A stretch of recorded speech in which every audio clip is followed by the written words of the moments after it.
Closure of Nigeria's doors against food importers.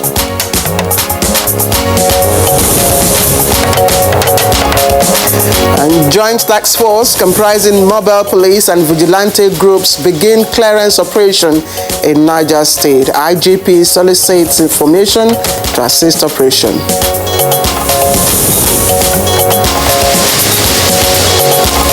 Presidential Task Force on COVID-19 decries low testing rate in some states. We wish to urge all states to reopen all laboratories and ensure that testing is expanded.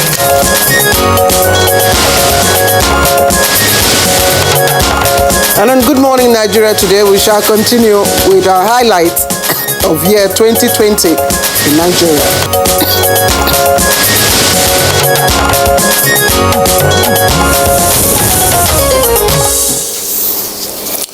Well, 2020 has been an eventful year globally, and with just 24 hours till it ends, most of the flashbacks around the world and even here in Nigeria have not been very happy ones for many people, that is.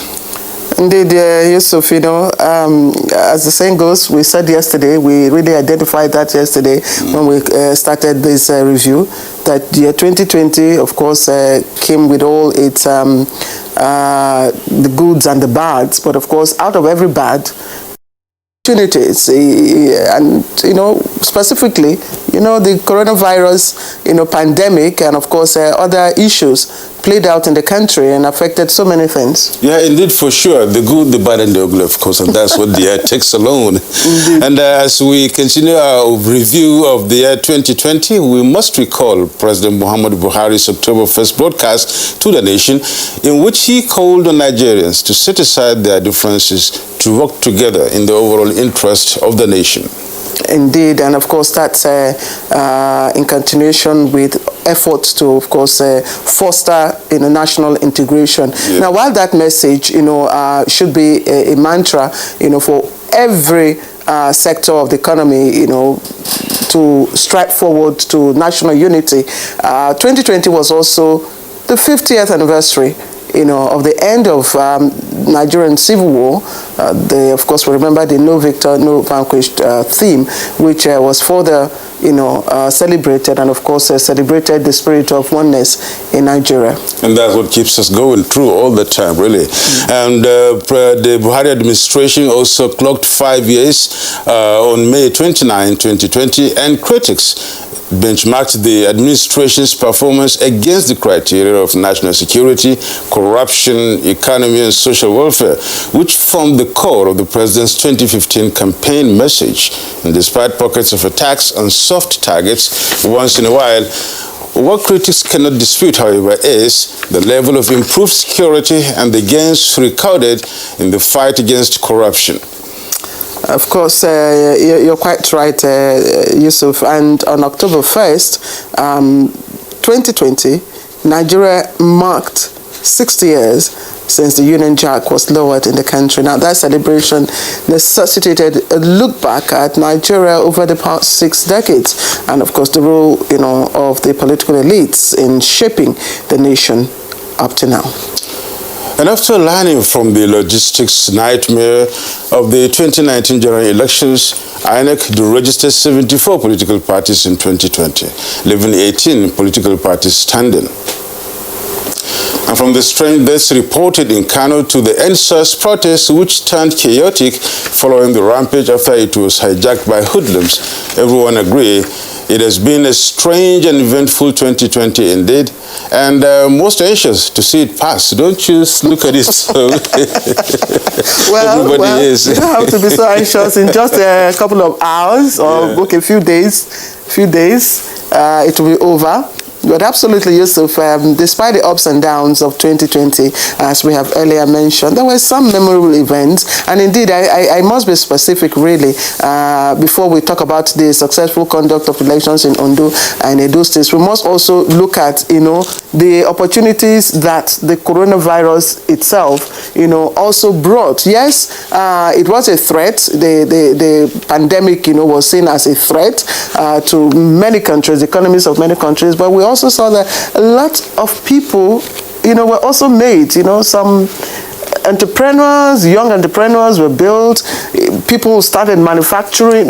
I mean, today we can manufacture, the face masks we use are produced here. Yeah. The face shields we use are produced here. So quite a number of people, were able to, come up with new products and services. So it was not really all bad for the country. And also our political journey, we have made some inroads. If you consider about 21 years ago when we, commenced on this civilian, democratic journey, we have maintained a steady and peaceful trajectory. In few days' time, we will exit 21 years of unbroken democracy. So that's something we should be looking back at and, of course, be joyful. So that's how we will begin today again as we look back at some of the political issues that defined 2020 on Good Morning Nigeria. I am Claire Delabo Abdul Razak. We welcome you as always, and it's good to see everyone. And I'm Yusuf Nadab Usman. It is our pleasure always to have you join us on Good Morning Nigeria, reaching you live on the network service of the NTA. And in continuation of the 2020 highlights of Good Morning Nigeria today, we shall focus on some issues of Nigeria's political outlook in 2020. And we will also have a companion segment that's talking about newspaper review. Bio will join us later. There'll be business news, and if we do have time, we will look at other developments in sports. But for now, Chimobi Walter Naji is joining us in the newsroom, and he's already seated with the morning news. Chimobi, what's cooking? Hello, good morning, Claire. Good to join you this morning, and good morning, Nadabo. Good morning, Nigerians. Here is the morning news. President Muhammadu Buhari has given strong assurances that his administration will keep a keen eye on food inflation in the new year and directed the Central Bank of Nigeria to shut its doors against all those importing food into the country. This was at the 5th regular meeting with members of the Presidential Economic Advisory Council held virtually. The federal government has refuted claims making the rounds that the country will face scarcity of maize in 2021 as forecast agro-processors inadequate support to growers of the produce. The federal government and the Central Bank of Nigeria believe that maize farmers are producing more than enough to meet local demands. And the actual demand for all the maize processors, maize human consumption is just 8 million tons. Now to security, the Inspector General of Police, Mohammed Adamu, has admonished communities terrorized by bandits and kidnappers to assist with information as a joint task force comprising mobile police and vigilante groups embark on clearance operation in Mashegu local government area of Niger State. The Commissioner of Police, Niger State Command, Adamu Usman, delivered the IGP's goodwill message to members of the task force during a visit to Garden Kasanga in Mashegu local government area of the state. As well, we feel bandits are camped in those areas. The community have expressed their determination to protect their community, and the Commissioner of Police decided to support them with PMF so that they carry out this operation. Now, COVID-19 data in the country shows that 16 out of every 100 tests carried out are positive. Chairman, Presidential Task Force on COVID-19 and Secretary to the Government of the Federation, Boss Mustafa, at Tuesday's briefing, observed that low testing rate in some states is not helping the national response despite the huge financial resources and logistics made available to subnational entities. To reopen all laboratories and ensure that testing is expanded and turnaround time for results is substantially reduced. And latest data from the Nigerian Center for Disease Control (NCDC) show some 749 new COVID-19 infections have been recorded in 17 states and the FCT, bringing the total number of the confirmed cases to 85,560 in Nigeria. Of these 749 new cases, Lagos has 299, Plateau 131, Kaduna 83. The FCT has 74, Kwara 35, Sokoto 26, Edo has 18, Kano 17, Katsina has 16, Delta 11, Nasarawa 10, Ondo and Bauchi recorded 9 each. Rivers has 5, Akwa Ibom 3, while Jigawa, Osun and Ekiti confirmed 1 new case each. On cases per state charts, Lagos remains top with 29,184 cases. Next is the FCT with 11,433 cases, followed by Kaduna with 5,071 cases and Plateau with 4,755. Total confirmed cases, a total of 937,712 samples have been tested so far across the country, and some 12,356 cases are currently active. On a positive note, 71,937 patients have recovered and been discharged, with an unfortunate 1,267 deaths. Now, the ECOWAS Election Observation Mission in Niger Republic has declared the December 27th presidential and legislative elections as orderly, peaceful, and professionally conducted.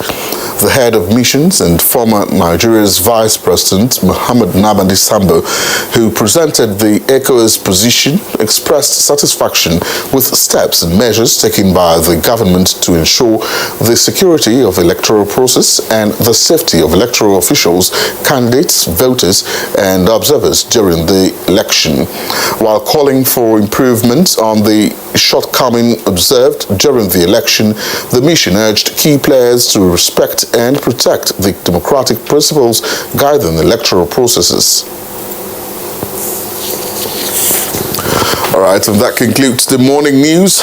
Good morning, Nigeria. 2020 review continues with Claire and Yusuf just after the break. Stay with us. A scorecard like no other.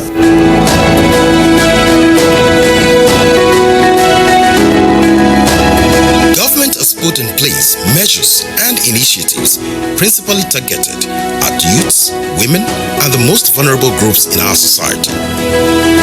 These included broad plan to lift 100 million Nigerians out of poverty in the next 10 years, the creation of 75 billion Naira National Youth Investment Fund to provide opportunities for the youths, and the Micro, Small and Medium Enterprises Survivor Fund, through which government is A. Paying 3-month salaries of the staff of 100,000 micro, small and medium enterprises. B. Paying for the registration of 250,000 businesses at the Corporate Affairs Commission. C. Giving a grant of 30,000 Naira to 100,000 artisans and guaranteeing market for the product of traders. These are in addition to many other initiatives such as farmer money, trader money, market money, N-Power, N-Tech, and N-Agro. These and more in spite of a recession and a global pandemic.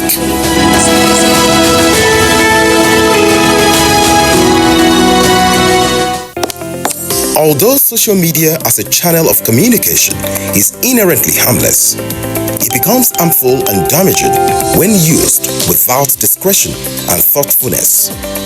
Bad social media users spread rumors and fake news without verification. But good social media users stop, reflect, and verify information before sharing it. Be a good social media user. Stop the spread of fake news. Verify the authenticity of your source and use social media responsibly for a better Nigeria. This message is brought to you by the Nigerian Television Authority, NTA, in collaboration with the National Orientation Agency.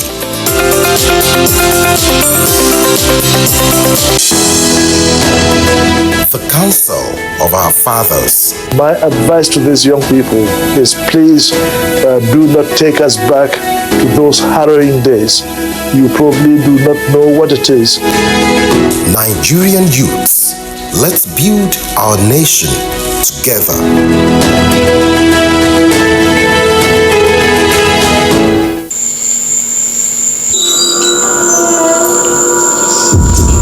Life can be very eventful.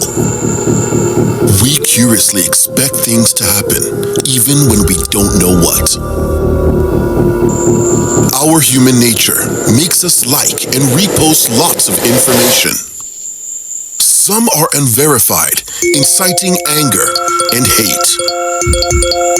Sometimes innocently, other times the urge to break it first. This, in most cases, has caused destruction in many nations.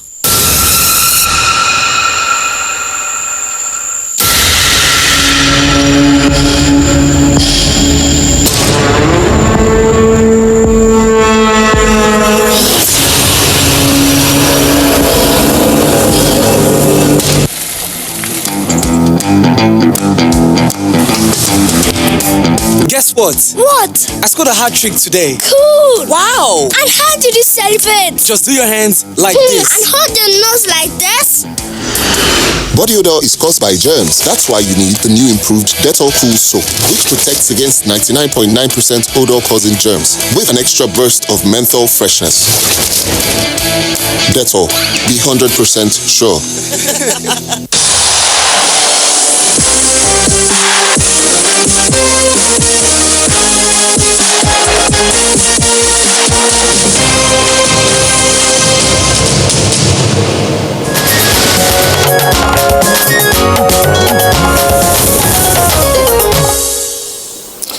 You're watching Good Morning Nigeria, reaching you live from the studios of the Nigerian Television Authority.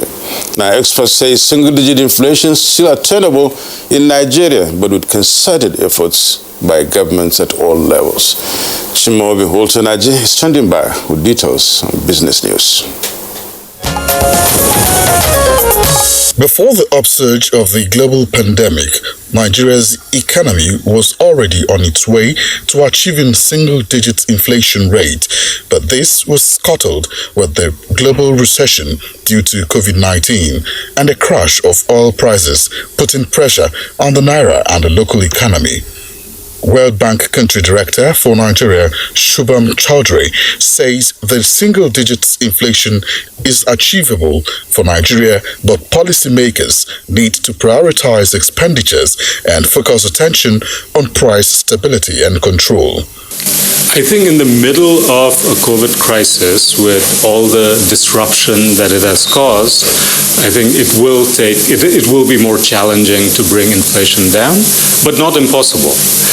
One of the things is, oil prices are low, and oil often feeds into the prices of other things because of the cost of transportation, things like that. So that's a good thing. On the other hand, the disruptions to supply chains and the fact that it's taking longer to get actually goods on time and you have to take more care will add to the inflation pressures on the upside. In another development, the federal government is developing a sustainable model that will encourage local production of automobiles in the country through building 3 industrial parks in the country to strengthen the sector through a public-private partnership arrangement. We met with a number of other stakeholders, Bank of Industry, to see how we can move forward and finance these projects, because we envision them to be PPP.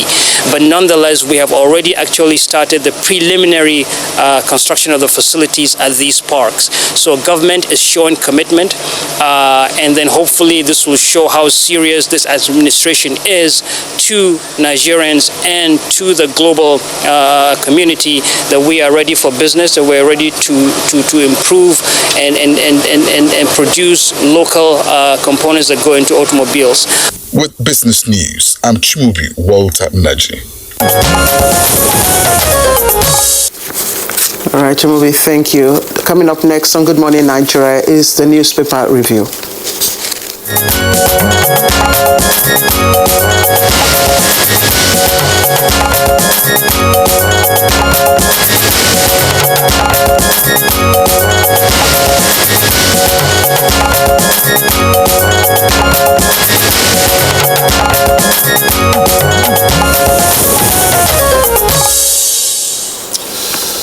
Well, Bayo Atebi is already here. Good morning, Bayo. Good morning, Adabu. Good morning, Claire. Good morning, Nigeria. Bayo. I'm closer to you today, so we keep the time. Okay, I'll watch it. All right, so let's start off with the Daily Trust. All right. And the Daily Trust is leading with the economy story. It says 56-year-old Kaduna's only textile company sacks 300 staff. And the riders there, we are only downsizing, that's the company, UNTL. No cotton for factory because of banditry, that says the union members. Stop smuggling, patronize local industries. This is coming from Issa Aremu. I want to believe that. And then you see the picture stories of the scenario, the premises of the gates, entrance of the factory. You see the gates locked. And then you see, of course, the product of the company also being displayed there. And then you see the premises of this 56-year-old UNTL. And then the names of sacked workers displayed on the notice board, also right there on the screen. Away from that story, troops kill bandits along Kaduna-Abuja road. It's on page 6. And just below that story, tales of breakthroughs, hurdles for science and tech in 2020. It's on page 14. Now, COVID-19 killed 4 doctors, infected 476 medical workers. That's the FCTA on page 4. 2 children die in Zaria tanker fire. It's on page 29. And a little below the nameplate, ports gridlock reactions as Lagos government plans takeover. It's on page 14. And Nigerian stocks head for best annual run since 2013. Okay, Yusuf. Okay, we have the Punch here, and the main story on the Punch is federal government adopting wrong strategies to address bad economy. And this is coming from Obasanjo, Utomi, and others. And the writers here, don't blame God for Nigeria's woes, Obasanjo tells nation's leaders. And the second writer is, we are facing hunger. Insurgents dislodging farmers, says my life here, and I will fight food inflation in 2021. Oil industry in turmoil, says Buhari. Details of this story will be gotten on page 2. Still in the Punch, you find stories from other areas. Default on loans with collateral worsened in fourth quarter, according to the CBN. Details on page 21. I never called for a coup against Buhari, Kuka says. And you get the details of that story on page 9. And then farms grown as ministry delays its part with quota approval, page 21. Buhari to sign 2021 budget on Thursday, still on page 21. 21 is really loaded. Down on the below the page down there, we get the stories from FCT threatens clamp down on businesses for COVID-19 protocols violations. Details on page 9. 9 bandits killed along Kaduna-Abuja highway from a commissioner, that is on page 24. And on page 7, Borno arms hunters to battle Boko Haram. On page 15 of the Punch, January will be tough, spike in COVID-19 infections imminent, according to the NCDC. And then on page 7, you get the story that says 6 Katsina bandits killed and 23 kidnapped victims rescued. And finally, we have this story on page 24, which says, comply with directive on crossover service, counters churches.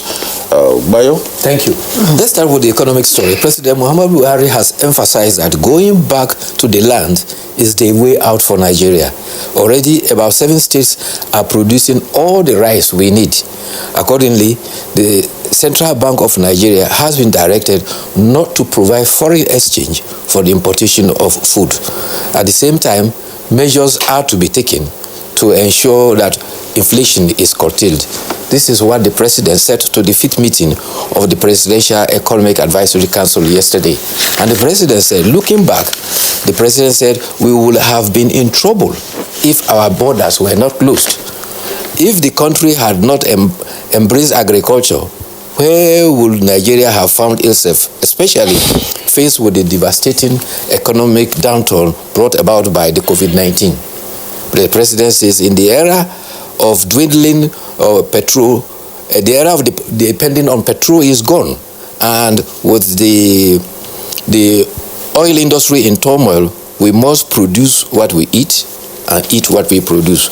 We must not lose the opportunity to make life easy for the ordinary people. Still on the economy, there are indications that the president will assent to the 2021 appropriation bill tomorrow. This is reported to have been confirmed by the senior special assistant to the president, Garba Shehu. The National Assembly, it may be recalled, passed the 13.58 trillion budget last week before proceeding on its Xmas and New Year break. The desire to return the January-December budget cycle was achieved in 2020 when the budget was signed on December 17th last year. 2021 budget is likely to be signed on 31st of December, that is tomorrow. There's good news from the commercial banks. 13 commercial banks have posted financial results indicating that they raked in 36.75 trillion as deposit in spite of COVID-19. This day compilation indicates that this is 23% increase over the same period of 2019 where there was no COVID-19. This is attributed to the deployment of technology as well as a bank's aggressive marketing strategy. But sometimes one begins to wonder why the banks were also threatening with all this initiative to downsize some of their workers. Indeed. No wonder the central bank ordered that that initiative should be stopped. The other worrying story which you read from the Daily Trust is the UNTL disengaging 300 workers. It's very sad because there has been an initiative deliberately by government to revitalize the Nigerian textile industries. In Kaduna alone, there used to be the UNTL, KTL, Norspin, Nortex, Arewa Textiles. Tex? Yes, and they were employing so many people running 3 shifts. The morning shift starts from 7 a.m. to 3 p.m. The afternoon shift 3 p.m. to 11. The night shift 11 p.m. till 7 a.m. So 24 hours, 7 days a week, people were engaged and there was a lot of economic activity. And their hope was that this was to be revitalized. Now, this only one that is functioning is now forced to downsize, and that's why RMO is saying that stop smuggling, because when you smuggle in textile products, you're undermining the growth of the one in you know, this is very sad, honestly. Given again, I think last week we had cause to discuss, the AFCTA, which of course will begin on the 1st of January 2021, and we also looked at the impact of this on our manufacturing sector and industries and all that. And if a company like UNTL, Yusuf, with the number of staff strength is downsizing, what will become of other industries? So this is not really good for us. In 2007, it shut down. In 2020, because of COVID-19 pandemic and of course the national lockdown, it locked down again. And I think according to this paper, the union had to force it to reopen and absorb even some of the staff it laid off. So this is very worrisome, and we must not. I mean, it shouldn't be allowed to stay. Something should be done, and not just stopping smuggling, Nadabo, Yusuf. I don't think that alone. You should stop smuggling, but we must ensure that the company, does not, close down. Yes, and that's what even the government is trying to avoid. These sacks and then retrenchment and the rest of them, because of the effect of this on the economy, on the inflation rate. I mean, on the employment rate in this country and the rest of them. When you look at NSAS, look at all these issues, you find out that the main problem is unemployment. Yes. Basically, it's unemployment. Idle youths. And government is addressing that through its various ways and methods and approaches. So many, safety nets have been provided in order to get these youths back to job, back to school, so that the streets become empty. You see, and look at this development. Yeah, just to even read out what Comrade Issa Aremo, how to revive the sector, what he says here. He says, first of all, industries are in the state, so all state governments must hit the ground running to address the problems of industrial development, not just textile. Beyond bailout, stop smuggling, buy locally produced fabrics through Executive Order 003, and put sustainable industrial policies. Key to mass sustainable jobs is industrialization. And this is very critical if we must play a leading role in the African Free Continental Trade Initiative, which we have signed on to. In fact, our charity should begin at home. If we want to improve the economy, we must increase production. And one way of increasing production are these industries that we are shutting down. We must do this so that we don't, we don't end up like AGOA, where we're part of AGOA, yet we're not benefiting from the AGOA. Yes, because we don't have the right products or the capacity to do that. Well, good news, Nigerian stocks are also heading for the best annual run since 2013, recording its highest return, rising 45.7% this year, and it's among 93 equity indexes tracked by Bloomberg. Yes, that's good, but what does that mean? Where we are not doing well is the area of fighting COVID-19. The NCDC has raised alarm that the national health system is struggling to cope with the increased number of COVID-19 infections. The Director General of Nigeria Center for Disease Control, Dr. Chikwe Kwazu, says, we just faced the worst week since the outbreak. We had more cases in Nigeria last week than any other previous week since the outbreak in March. And sadly, our appeals for COVID-19 protocols have not been heeded. He says that events continue as full, social activities are on in full, and we are doing an examination. He says by January, it will be tough because we'll be seeing the results and the consequences of what we are doing now. Talking about COVID-19, we lost the first professor of criminology, I think yesterday. That's Professor Femi Odekunle. Yes. And the report we're hearing is that he probably passed on, in one of the isolation centers, here in the FCT after, testing positive. Details are still unclear, but that's what is being reported. He was one of the 3 persons that died from COVID-19 yesterday. Yes. And President Muhammadu Buhari has expressed shock about his death.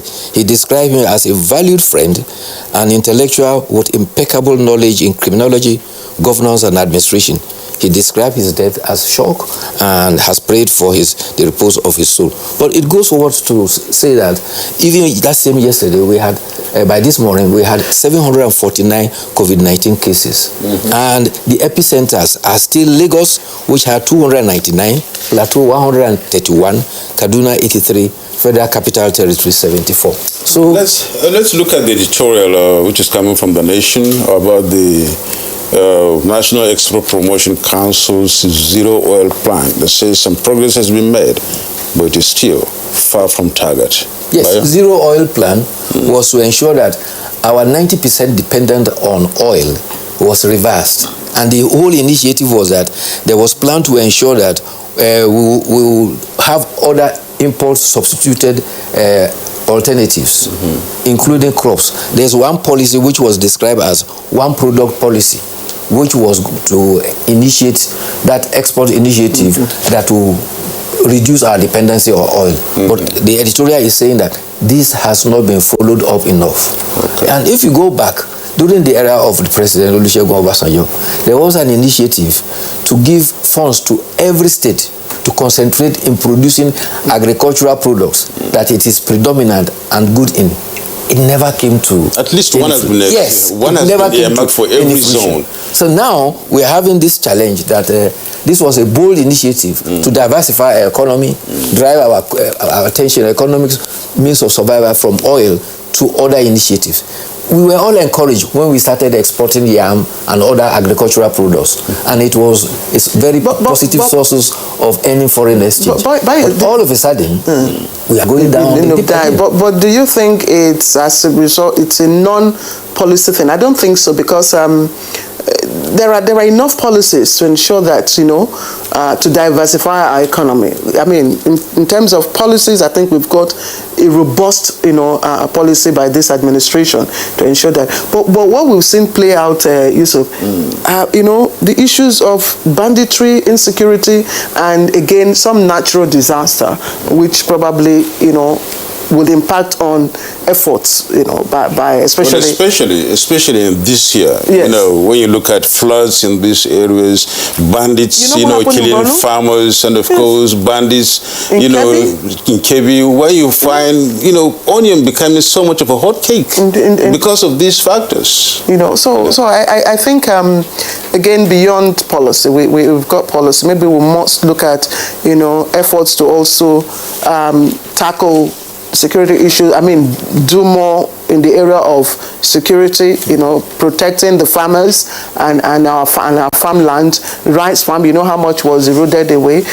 You know what is happening to other agricultural, inputs. Yesterday, maize farmers cried out. I think, we heard the story about maize. We don't know whether we have sufficient maize or we don't have sufficient maize, on ground. But the report says, look, we do have enough maize. There's no maize scarcity. Yeah, federal government debunked that really. There's enough maize. We shouldn't be importing maize. We're raising alarm that there's scarcity of maize and it might affect the feeds for poultry products. But they have been assured that there is sufficient maize. In fact, on this Good Morning Nigeria program, when the idea was mooted to import maize, I can remember Kingsley raising an alarm that how are we going to import maize? We should be exporting maize, not importing maize. So we have everything it takes to have so much maize in this country. Yes. Well, just before we let you go, it's just a pointer. Federal government is blaming states for load testing, and so it's on the inside page of the Daily Trust. And then I'd just like to point out there's just a cartoon photo of the day.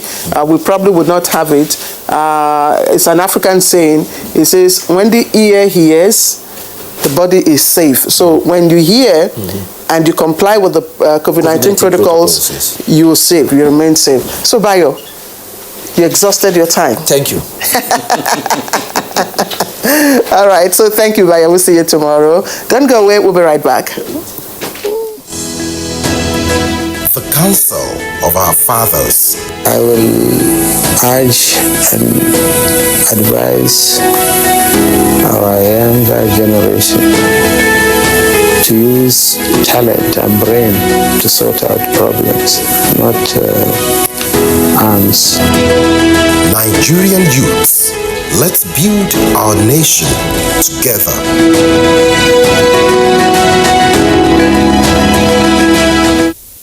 We have come to the end of another successful year, and we wish to appreciate all those that mean so much to us. Our sponsors, our clients, government at all levels, corporate bodies, advertisers, religious bodies, civil society groups, political parties, and above all, you, our esteemed viewer. Together, we made 2019 great. Together, we shall make 2020 even greater. That is why we say, thank you. Voice is wishing you a Merry Christmas and a prosperous New Year. Nigerian youths are about the greatest assets the country has at the moment. It is therefore not surprising that the administration of President Muhammadu Buhari is strategically responding to the yearnings of the youth through multiple projects and programs. Youth Entrepreneurship Support Years by Bank of Industry, the Youth Investment Fund by the CBN, and several other conditional cash transfer programs. Recruitment of 774,000 social workers, majority of whom are youth, and so many other projects that are beneficial to youths directly or indirectly. If the administration can do all this, definitely with a degree of patience and time, it can achieve more. Nigerian youths must come together to say no to terrorism, no to vandalism, and no to all disruptive tendencies. Hashtag Youth for Greater Nigeria, pacifying the youths, unifying the nation. These days, people get their news and information from more media sources than ever before. Some of the news and information given are fake, unverified, doctored, and manufactured to create confusion, stir disaffection, and cause disunity. Before you believe or share any news, ask yourself, is this real? Is it from a credible source? Is it verified or verifiable? Fake news is dangerous, whether you do it for fun or for political gains. Real people can get hurt. Fake news, don't create it, don't spread it. This is a public service announcement from NTA. Do you know that 35% of every girl child and women are raped on daily basis? Some are killed in the process, some take their lives in shame, others remain emotionally dead for life. It is sad. This culture is not ours, definitely not African. How did we allow bad culture to infiltrate and take over? Even if you lack fear for the law, what of fear of God? And you, why do you cover up rape acts when it happens? Remember, a problem shared is a problem half solved. Never cover any rape act because a rapist is a murderer. It could be you or your loved ones next. Women must be treated like the prize gem they are. Say no to rape.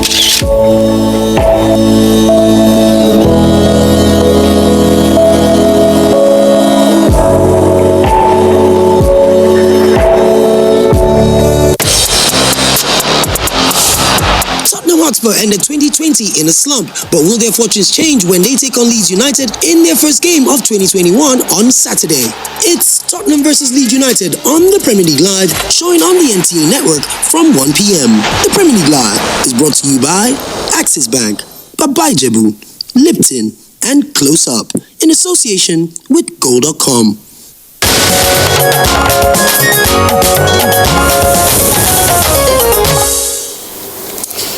Good morning, Nigeria. It's reaching you from the Nigerian Intelligence Authority, and continuing our discussion or conversation on highlights of 2020. It's time to meet our guests for today. Let's welcome our Building Identity, Associate Professor of Mass Communication, Bez University. Thank you very much for joining us on our review this morning. My pleasure. Thanks for having me on. Thank you. We also have Mazia from Osigbe, former Secretary General, Nigerian Bar Association. Mazia from is preparing Good Morning Nigeria today and the last maybe for this year in his capacity, rather the last for this year and the first for us as a senior advocate of Nigeria. You're welcome, sir. Thanks for having me. Yeah. All right, we'll give you more details in the course of our production. But also seated here with us in the studio is Dr. Ismail Bello. Dr. Ismail is a lecturer and a public affairs analyst. Always good to have you with us on the program, Dr. Bello. Thank you and good morning. All right, gentlemen, let's, well, in our tradition, we're reviewing 2020. We started on a very high, in January, when, of course, high hopes in terms of, what the government was doing and expectations from the policies that have been, enunciated even in the year before. And suddenly, Corona Medusa unleashed its gorgons. And here we are. So let's start with an evaluation. And I'd like to start with the political scientist amongst us, Associate Professor Edine. How do you evaluate 2020? Well, that's all right. It's like every other year, it comes with its own mixed bag. And like Father Kuka said, it's one of annus mirabilis and annus horribilis. But essentially, we'll say it's one of annus horribilis because of its many downsides. And I remember one of Frederick Fox's popular novel, The Day of the Jackal. You know, this time, the year is not one of the jackal. It's not the day of the jackal, but it's the year of the jackal. Because it came with so many contradictions that nearly drowned this country. There was high hope, like you said in your introduction, because for the first time, the budget was passed, to fall in tandem with the Gregorian calendar, January to December. And there was high hope, of course, that there will be proper implementation. But going into the year, there was a need for us to review it. And of course, it was reviewed. The confusion started. Oil price became unpredictable. It plummeted. Hopes were lost. And of course, there has to be debt rescheduling and all of that. So many deaths, high-profile deaths. Of course, we lost the chief of staff to the president, Malam Abba Kyari, and so many other personalities also died, and many other Nigerians who are probably unsung. Very unfortunate year to that extent. But of course, there are also some good takeaways, even if they are not much. First of all, in the area of politics, we had two very smooth off-cycle elections in Ondo and Edo. The Edo election was particularly gratifying because it signposted the hope for us that transparency, credibility, and fairness was going to be introduced into the electoral process, because the election was spick and span. It was smooth and almost immaculate, going by the testimonies of observers and even contestants themselves. So that's a very good point. And we are hoping that from the lessons of the Edo election, we'll proceed into other elections, introducing electronic process into our electoral process, much more than we witnessed in the Edo election, even though the Edo election was a very good beginning. The ZPAT system, we hope that it will be introduced at the end of the day fully.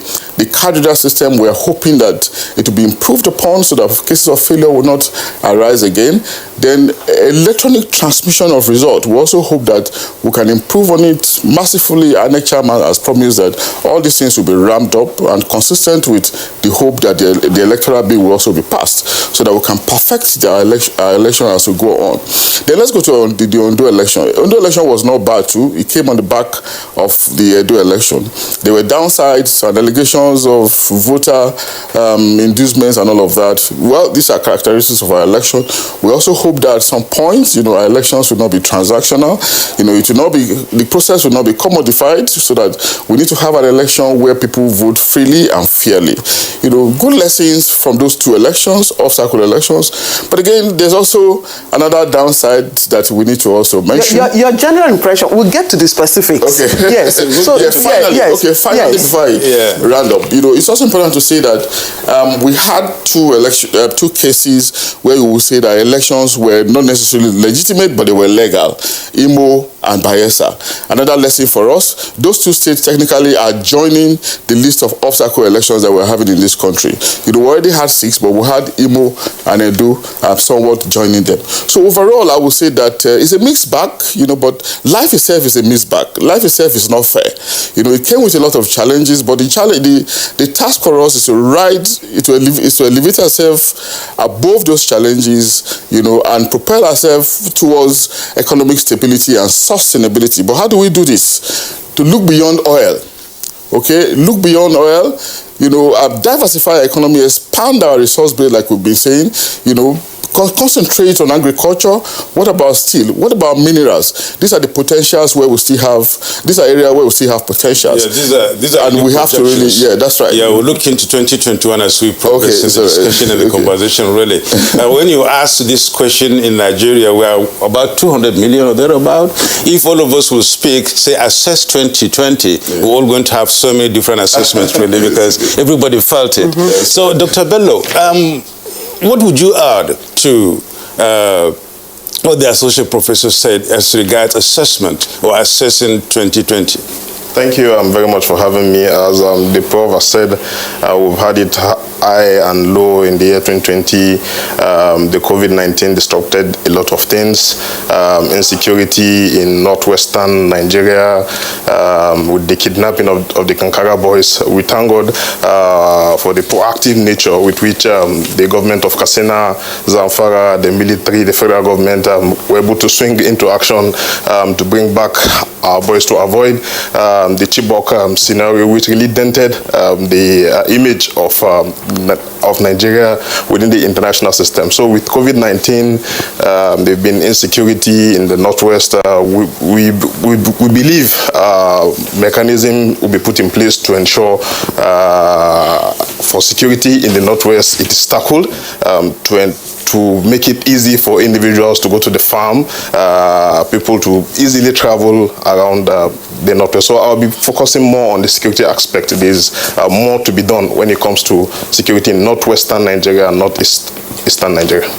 All right, thank you, Dr. Bello. Thank you for letting us know your area of interest.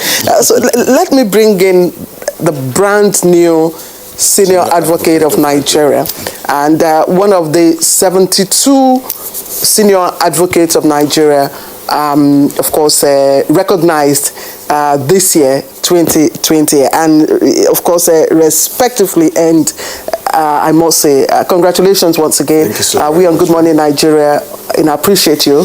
You've been one of our very favorite and consistent, analysts on this program, Mazia Famusigwe. So back to our conversation. When you think of 2020, what goes on in your mind, both individually and collectively as a nation? Well, I think Prof did a good job of bringing out the highlights of 2020. But I think, just like my friend Bello did, we should focus on the economy, security of lives and property. Now, the E is food security. I mean, he differentially referred to it. We have farmers are not able to harvest their products in the northwest, in the northeast, where there are reports of some sort of, I don't know what to call it, being imposed on people before they can access their farms, monetary, I'm trying to use the right word. Now, inability of people to evacuate foods, and also the effect of government policies on the ability of people to earn their livelihood, like when there's a lockdown on grounds of public health, and the need for government to also put in social infrastructure to cushion the effects of these things. And I will look at failure of governments at different levels to ensure that palliatives budgeted for and provided for get to the people. And here's such disturbing news as people saying, oh, they kept it to be shared on their birthday. People appropriating the commonwealth of the people for their own personal aggrandizement. Politicians branding government-sponsored palliatives with their personal their pictures, party logos, politicizing it as it were. And then the ability of the various security agencies to focus on intelligence gathering rather than on reactionary actions. Like, you worry about, when we talk about Kankara action, mass kidnap, I worry more about the fact that these individuals were able to move these children across many communities and even across state lines. And the failure of government to gather information, and the failure of the emergency lines to work, and the ability of government to be able to intercept this. And even you can't plan such a mass operation without information of it filtering out. And then fear in these communities to even share information, not knowing who to share them with. And then overall the effect on the economy, which is experiencing a depreciation in the value of the of the currency, and the fact that we are becoming more and more an import-based economy, and the CBN keeps trying to defend the naira, and we keep depleting our foreign reserve in order to import some of the items that we can locally produce. A whole lot of issues for us to talk about. You have talked about, sorry, Yusuf, you have talked about so many things, but just, to be consistent with my question, I know there are a lot of people who would wish 2020 to vanish. I mean, they can't wait for 2020 to go. But there are also a lot of other people who would say different strokes for different fruits, and you are one of those. I'm sure you will look back at 2020 and you will be glad you did. So are there positives also that we can look back and say, yes, out of, this difficult situation, I've also come out honey? Well, if I'm to talk about myself, then that would be insensitive to the plight of the many. But there are, of course, there are highlights. They talked about the elections, the need for us to focus. And for once, this year I was very proud of INEC introducing the electronic transmission of results, and it worked perfectly well in Ondo State, maybe not as well in Ondo State. And he talked about transactional politics. And for me, it may not be a highlight, but it's something we should focus on, because it shows the loss of faith by the electorate in government. They do not believe that you do anything for them. So for them, it's about, let me get what I can from you. But the fact also that certain predictions concerning Africa entirely and the third world did not come to be. Like people like Bill Gates being quoted as saying that bodies were picked from the streets in the third world. And this is not happening. And I must say, as hamstrung as it may have been, the federal government and indeed the states and local governments have done their bit in managing the coronavirus. Maybe the public communication aspect of it need to be stepped up, because many people still say that the COVID-19 is a scam. It is not real. There may be need for more education to be done, and then there also need for religious leaders to work with governments to ensure that this matter is taken much more seriously, especially now that a mutant variant of it has come on board, and which is reported to be much more transmissible. But in all, the fact that a larger percentage of the population has remained alive and not sick, and the government has, as much as possible in the circumstance, maintained security in certain aspects of the country, and as bad as the economy appear to be going into recession, whereas our head is still above water. Of course, we can't write off 2020. But making myself a standpoint for it will be unfair and selfish. Don't worry, we'll get back to that. You can't escape that anyway, because you are the newest senior great of Nigeria, in this place, and of course one of the 70 that were really crowned as such. Professor Abiodun Adeni, we started talking about insights, talking about COVID-19 and the rest of them. Let's not lose track of this COVID-19 thing.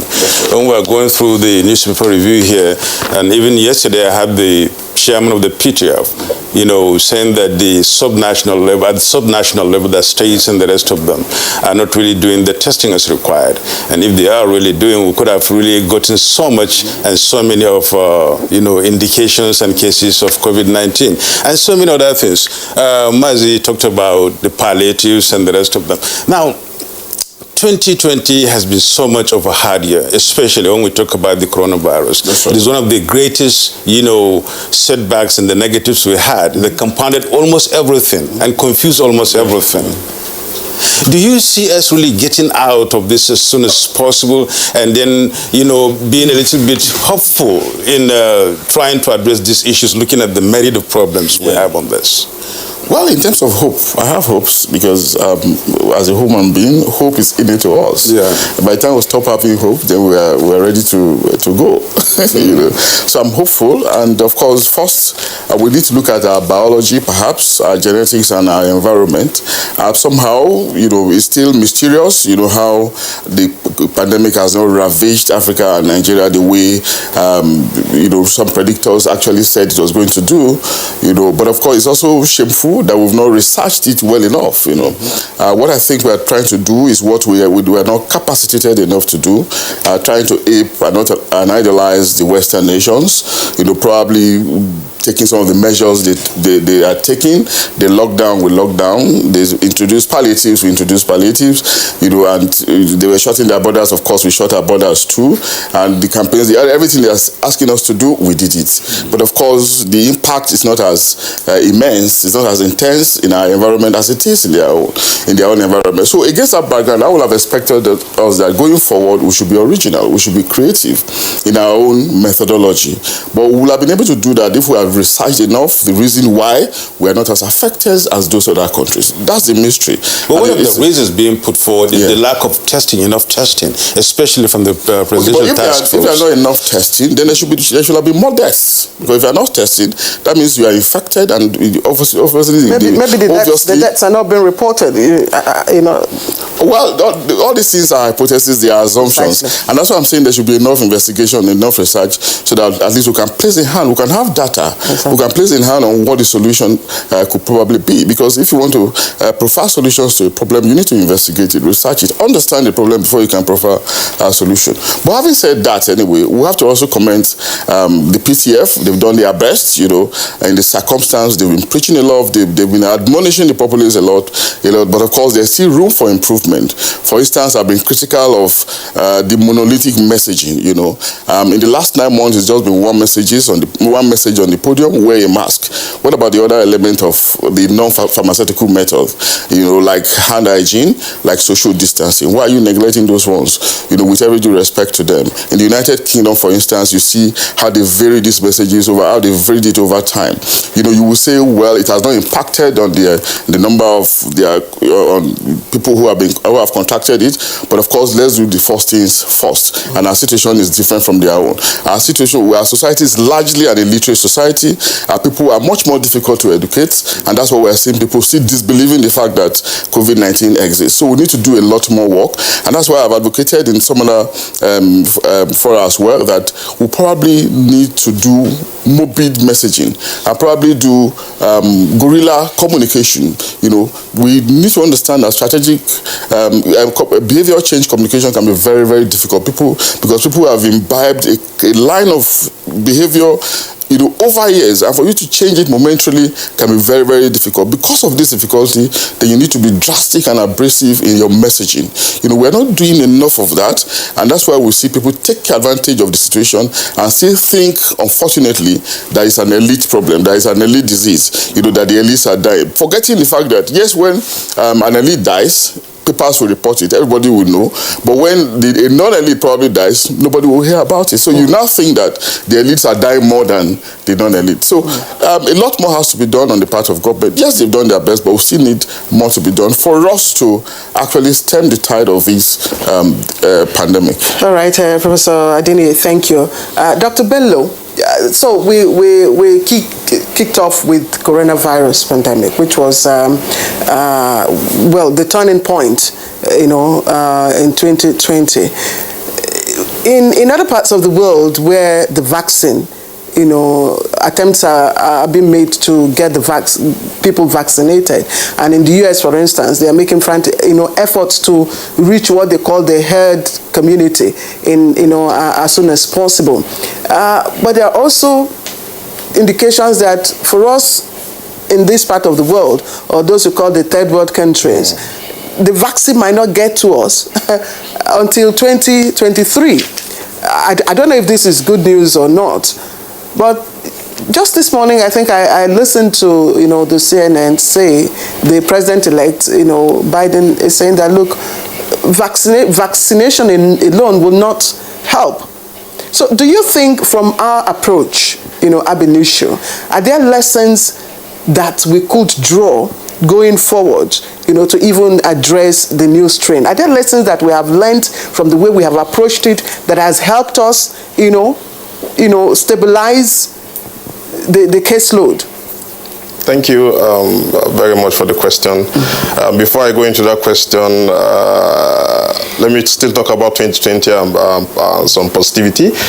With the coronavirus, you see institutions, academic institutions, medical institutions around the world were able to introduce e-learning, e-medical rounds, and so on and so forth. So this is a lesson for us down here in Nigeria that we could do it. For example, in Biz University, immediately the lockdown started, we were able to start e-classes, Google Meet, Google Classroom, and so on and so forth. Talking about vaccine, this goes back to the points raised by my able professor, my very senior colleague. We need to invest in research and development in Nigeria. You know, when you talk about the university system, most people think it's all about teaching classes, writing articles just to be published for promotion. But there's need for that university-industry collaboration from communication, pharmaceuticals, medicals, even those in political science and international relations, to develop policies that will guide the industry, to develop policies that will guide the government as to how to address social ills, for example, or social problems. For example, COVID-19, which came, you can see there's a collaboration between a pharmaceutical company in the UK and Oxford University. We have that in United States, Pfizer, and so on and so forth. So there is need to look at the aspect of investing in research and development. We shouldn't just depend on government. Industry should come in, pharmaceuticals, automobiles, and so on and so forth, should come in to see how they could collaborate with the higher institutions of learning across the country to see how you give grant, professional chairs, and so on and so forth. They conduct research and, in fact, suggest solutions on problems even before they come. That is why you could see in the span of just less than a year, UK, US have been able to come up with a vaccine, not about third world country. To correct Innovation Research 2023, there are some statements out there that said, hopefully by the end of 2021, it is not just coming from US or UK. We have the Russian vaccine too, which could get to the developing countries. So there's a lot to be, we should learn from this issue of COVID-19. There's need to improve on funding for education, that is one, then also improve on industry collaboration with higher institutions. Well, many thanks, Dr. Bello. Mazi Afam, when we look at 2020 generally, we found out that a lot have really taken place, especially in the judiciary and the justice dispensation and dispensation of justice in this country. We've really gone ahead in trying to see to that a lot of cases have been, dispensed, and a lot is being done, especially from the government side and the judges themselves. And one of such is the elevation of people like you to Senior Advocate of Nigeria, 70th most recently. How would you, assess justice dispensation in 2020? Well, I would say, considering the number of months that there was a lockdown, that national life and other aspects of life were affected, the judiciary has creditably discharged itself very well. And then, like Dr. Bello said, 2020 COVID-19 and the attendant issues arising therefrom has also made us to have a rethink.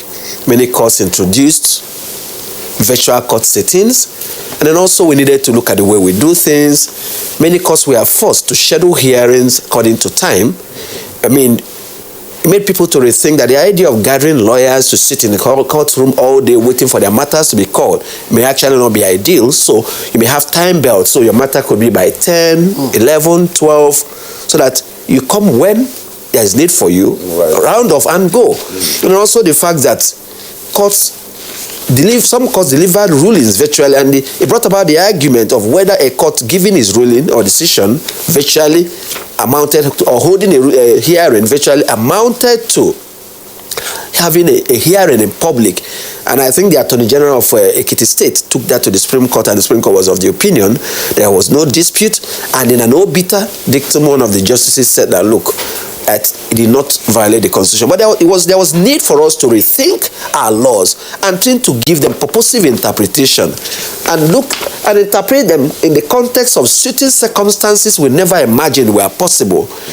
And so the judiciary has handed down some judgments that many people applauded in some circumstances, and many people had cause to say, look, there's need for us to look at these judgments again, especially as it concerns the electoral process, Bayelsa, Imo State, and all that. But indeed, at the end of it all, is the need for us to realize that as human beings, we must always be braced to face situations we never thought were possible, modify our ways of doing things, come up with policies and measures to tackle them, and ensure that the society continues to run orderly, and then also care about the lives of those who either sit as judges or those who appear before them as counsel or other court users, so that we maintain a balance to ensuring that cases are heard, justice is done, and also there is safety of those who are involved in this process, either as support staff or active participants in the whole process. So in all, it's not been a very bad year.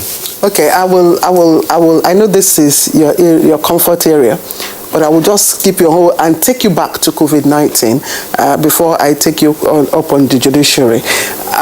Professor Adeniyi and Dr. Bello raised, issues which I conclude could be gaps in the way we have handled COVID-19. They have raised the issue of messaging and behavioral changes, need for that, and also industrial collaboration with, of course, higher institutions.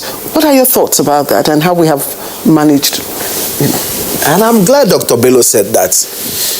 A few years ago, I was involved in a discussion, and the aggregate of views was that our educational institutions do not produce people who are fit for business. We produce people to believe that they need an employment to survive. So that there's not much entrepreneurial content in our education system. And that's why I was glad he introduced the issue of research. Schools like MIT, Harvard, and many other schools in the Western world, Oxford he mentioned, Cambridge, they drive many businesses because they spend money on research and development, and businesses invest in these universities. And so these universities are able to generate money. And I'm glad because we're having this aspect of the conversation, because whenever ASU talks about university autonomy, without talking about the content of the autonomy, the universities being able to generate funds to stand by their own, running postgraduate schools to generate funds, not being tied to the apron strings of government, and rethinking this idea of talking about autonomy in the sense of allow us to be our own, but without also insisting on doing things to make them stand on their feet, and also being of practical use to the society, and producing students to be able to think on their own, knowing that there's no government in the world that can provide job for every person that needs a job, that you must produce people who go in there not to cram and vomit them, as we say, in an exam hall and then be graded based on their ability to learn by rote, but the ability to think on their feet, come up with practical ideas. And this is where I'm glad he mentioned Oxford. Oxford and Moderna collaborated to produce the Oxford Moderna vaccine. How many of our universities are researching into it presently? One of the female researchers in the BioNTech Pfizer drug vaccine had been working on this almost all her life, was rejected, lost her job because people did not believe in what she was doing. But she kept at it. How many of our lecturers even have the ability to do that or to seek individual funding for that? Because we must also rethink our educational system. We must not always blame government for everything. How many of our universities are even applying the virtual teaching that you're saying? None of them. Many of them refuse to do it. Many of them, well, I'm sure there are many lecturers who can't even turn on a computer. Let's face reality. Because we must rethink the way we do things. Government cannot do everything for every person. And lest we deceive ourselves. Even the UK projects that it will take almost a year before the entire populace gets the vaccine. And that's why they are prioritizing the aged, those who are vulnerable, the healthcare providers, and those who are the frontline persons, before it gets to other persons. And there's no hard and fast rule as to how this mutant variant of the virus may affect those who may not have underlying condition. The first death of a person who didn't have underlying condition, I read, was reported this week.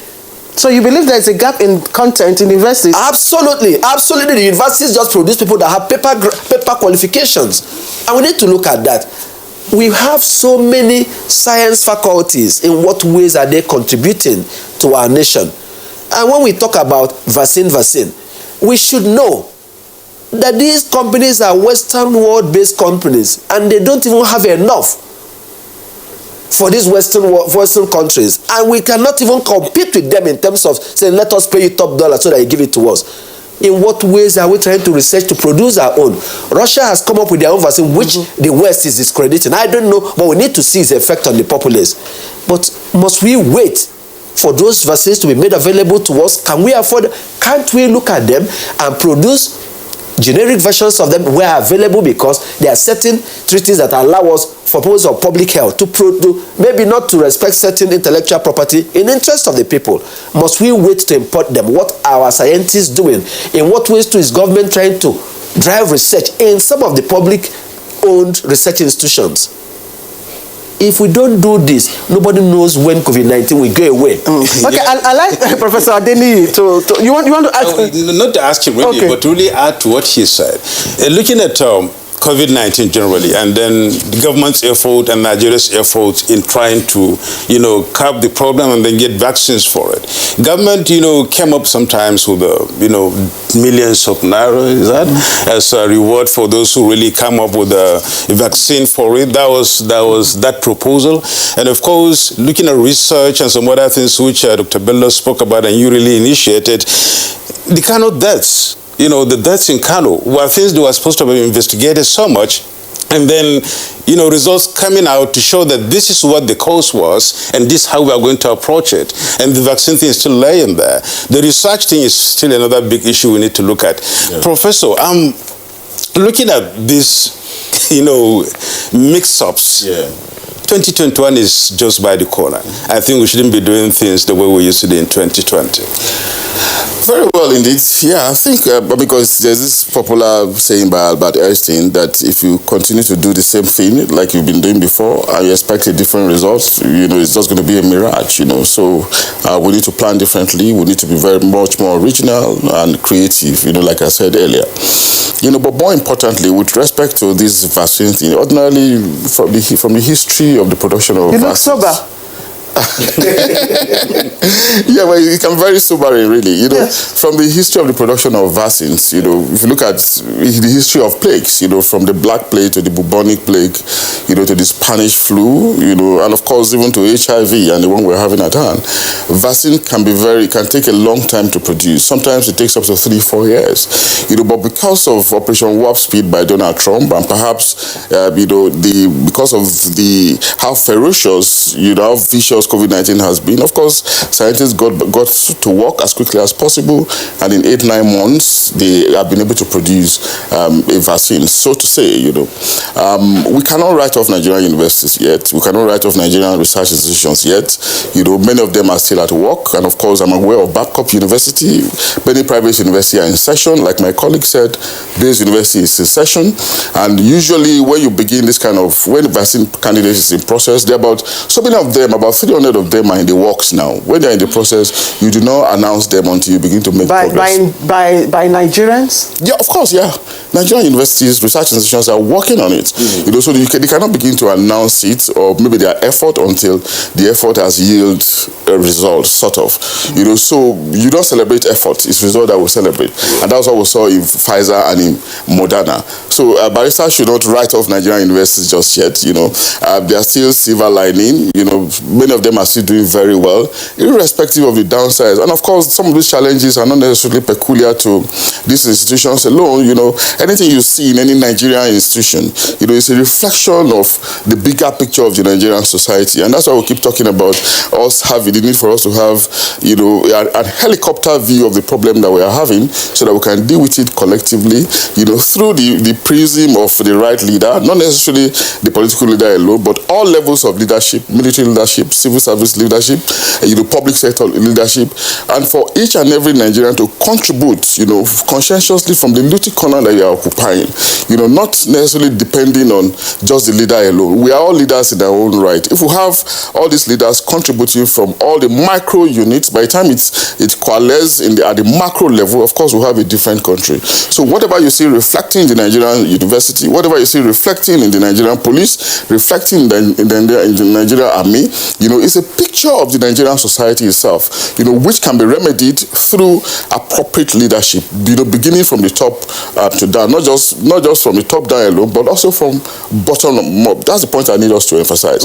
But again, maybe before I round up in this session, we keep talking about insecurity, you know, and the response of the military, response of the army. We've forgotten that there's a fundamental question that we also have to address, and this is the question of our population, you know, growing so rapidly, you know, faster and higher than our revenue. You know, our population is reportedly growing about 6 to 7 million a year. You know, we're a nation of 200 and something million people. As at the time, you know, we had independence with the United Kingdom. We were about at the par with the United Kingdom in terms of population. You know, but the United Kingdom is one of the strongest economies in the world. You know, they have a population of less than 70 million. We have a population, one of the poorest countries in the world, a population of 206 million. You know, we need to address that cancer that is growing and overwhelming our institutions and our resources. So if it is not addressed, the army will try with all the hardware, all the hard power they have, you know, they will just be overwhelming them, and they will not be able to deal successfully, you know, with insecurity, just like the police.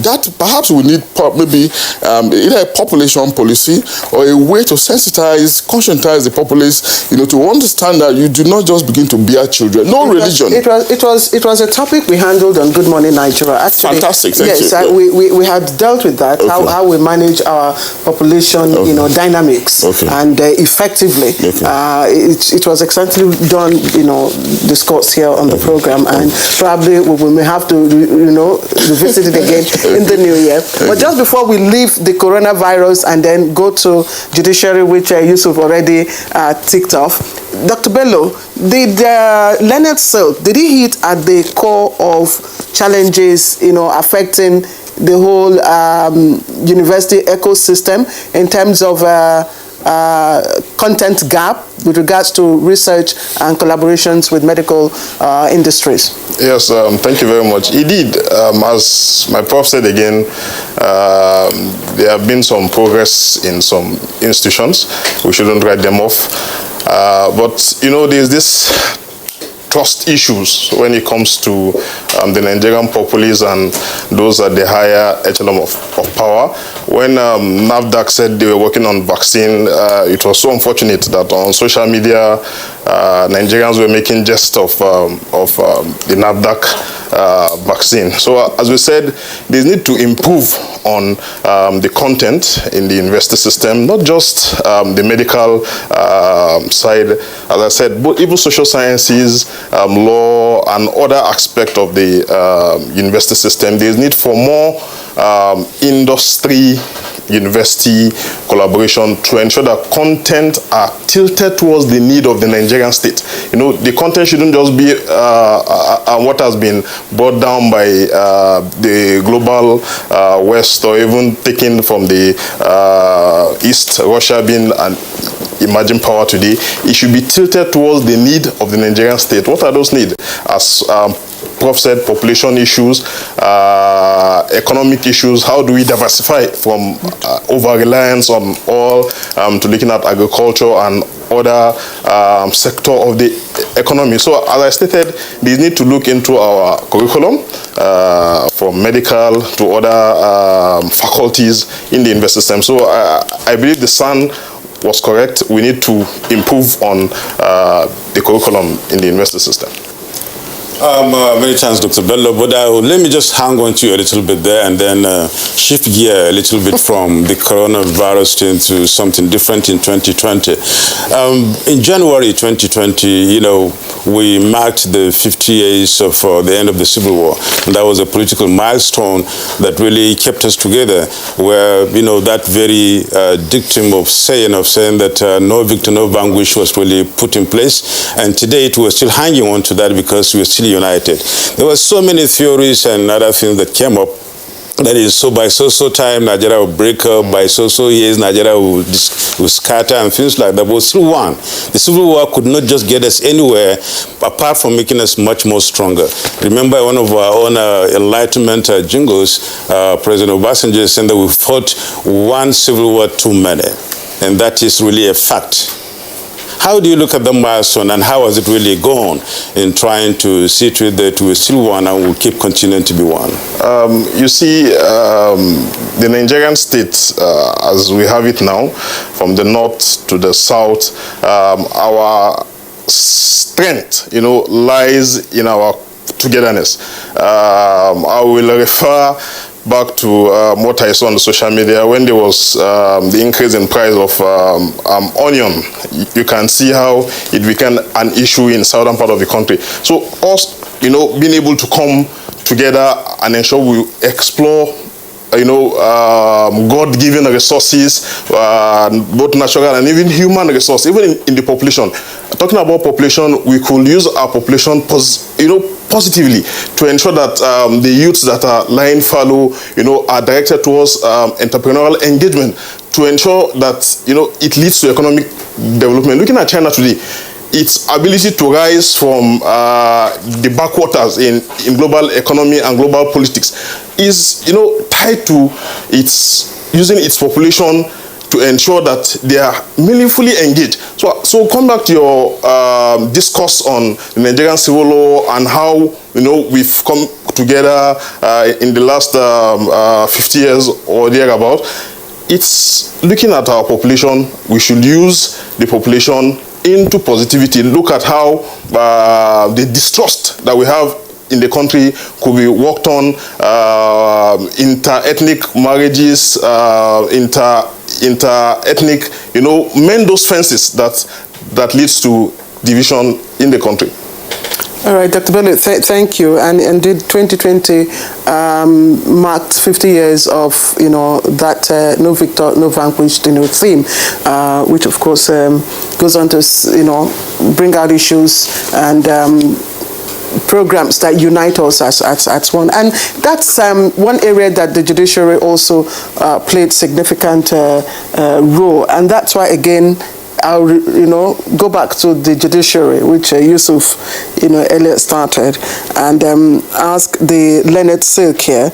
I know that the 2019-2020 judiciary year ended on that note, where the, I think it's the Legal Practitioners Privilege Committee had to promote 72 lawyers to the rank of Senior Advocates of Nigeria.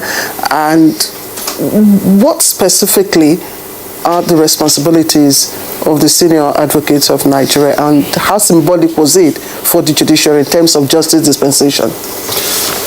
Okay, now the rank of Senior Advocate is a rank given to lawyers who of not below 10 years post-call. It's a mark of distinction and excellence in the profession. It's a recognition of the work and their contribution to the legal profession, the different areas of assessing them. But basically, if you ask me, I would say that while these individuals may have been singled out for elevation or for standing out in the profession, it does not nonetheless mean that the other lawyers who have not been so elevated have contributed less to the profession. And when you also consider the fact that it is also given to those who apply, then we have to take cognizance of the fact that some who may deserve that may never apply, and not everybody who applied and wasn't given does not deserve that distinction. What do I mean? Some deserve it, but can't get it because not everybody will be given in that year.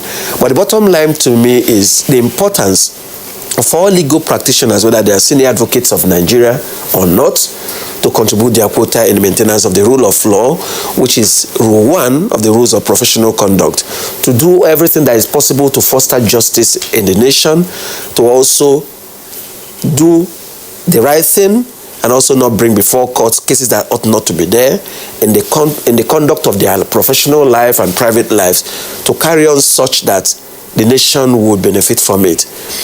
I keep emphasizing this so that we don't go away thinking that a lawyer is less a lawyer because he's not a senior advocate, or a lawyer has become a super lawyer because he is a senior advocate. There's an equality among lawyers despite the distinction. But just like in everything we do, people strive for excellence and distinction. And attaining that distinction should add value to the nation and to the profession, but should not also portray others as not doing just that or being incapable of doing that.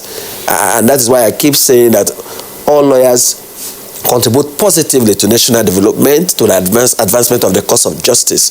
And also the judiciary, in taking cognizance of these persons, also try to encourage many other lawyers, and indeed all other lawyers, to do more for the promotion of the rule of law. In terms of justice dispensation, speedy justice dispensation, how would you evaluate 2020? Because there were quite a number of issues, that came up. I mean, carryover issues, that affects the judiciary. There was allegations of corruption against, the sector. There were other issues that, came up. So in 2020, were we able to make gains? Sure, we made gains. Let me say this. As long as the judiciary and the entire justice administration system is manned by human beings, there will always be allegations of corruption. But I would not go as far as that the ICPC has done, to throw up allegations in the air without providing facts to substantiate that, throw up figures without telling us how you arrived at that, telling us people that may be under investigation or where you have facts to press for prosecution. In other words, but it's very important for us to note too that it's good that there's NJC, which also discipline judges, and there's a legal practitioner disciplinary committee, which also discipline lawyers who may have been found culpable in this. But then all hands need to be on there. People need to come forward with information, and credible information for that. But in all, the judiciary has done well. But in terms of speed, some of these things are hampered by our laws and by rules of court. I watched the various challenges to Biden's victory in the US, and I saw how some of these cases were dispensed with some within a matter of days, less than 1 week. You won't see that in our courts, because the Nigerian courts say they will serve the defender. It has 21 days, 14 days to respond. Then you have to file a reply. You need to do this to written address. Court takes evidence. Months go. But in the US, in one of the cases, I think from Pennsylvania, went all the way to Supreme Court in less than 3 weeks. You don't see that happening in Nigeria. And I think we need to rethink that. Do we really need all these long timelines, all these voluminous documentation? Can't some of these issues be taken, and in a matter of days, and the court gives its opinion within a few hours? The US Supreme Court, even though it was, and they give their decisions on weekends. Some of the arguments are taken on Saturdays, Sundays, and the court comes out with a decision. Are there not things we should copy? And I keep saying, what worked in the electoral challenge laws under the 1979 Constitution that has suddenly become obsolete or failed to give us results? Under the 1979 Constitution, electoral challenges were resolved before swearing in. You didn't have judges being moved from one part of the country to another. The state chief judges were trusted enough to set up tribunals, to take up election issues arising from their states. Suddenly we think that the judges in that state can no longer be trusted. So you uproot them from their homes, from their courts. They go to far-flung places to sit. We spend huge money and we still complain that we lack confidence in the outcome of some of these processes. What are we not getting right? Why must an electoral process under the fourth alteration, section 285 of the 1999 Constitution as amended, you have 6 months to challenge a pre-election case. The court has up to 6 months. And in some cases, from the recent decisions, the decisions must be handed down before the person is sworn in. And then these cases take 3 months. You're saying somebody has presented a forged certificate or something. A court keeps hearing and say, I have 6 months. And the man gets sworn in. And if you read the Electoral Act, it says that the court shall make an order disqualifying such a person.